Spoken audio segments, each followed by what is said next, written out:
നമ്മുടെ അടുത്ത് നിന്ന് വർക്കിന് വന്നൊരു ബുള്ളറ്റാണ്, വിൻറ്റേജ് മോഡൽ ബുള്ളറ്റ് തന്നെയാണ്.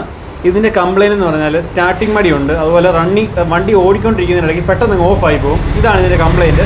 നമ്മളത് സെറ്റ് ചെയ്യാനായിട്ട് പോവാം. നമ്മൾ ചെക്ക് ചെയ്തപ്പോഴത്തേക്കും കണ്ട കംപ്ലയിൻറ്റ്. രജിയുടെ എന്തോ കംപ്ലയിൻറ്റ് ഇതിൻ്റെ? അപ്പോൾ അതിന് കുറ്റിക്കോയിൽ മാറി. ആ, അത് കഴിഞ്ഞപ്പോൾ തന്നെ ക്യാം ഷാപ്പിന് തേയ്മാനം, പഴയത് തേയ്മാനം, അതിങ്ങനെ തേയും. പഴയ ക്യാമ്പ് എന്നാൽ സ്പീഡ് ഗവർണർ എന്ന് പറയും. ഇത് കംപ്ലൈൻ്റായി. ഈ സാധനം കംപ്ലൈൻ്റാണ്. മൊത്തത്തിൽ മാറുകയാണ്. ഈ കംപ്ലൈൻറ്റ് ടൈമിങ് കറക്റ്റായിട്ട് നിൽക്കുന്നില്ല. അങ്ങനെ മാറി മാറി പോവാം. അതിന് മൊത്തത്തിൽ മാറി കംപ്ലൈൻറ്റ് മാറ്റി കൊടുക്കുക. വണ്ടി ഓഫായി പോകുന്നു.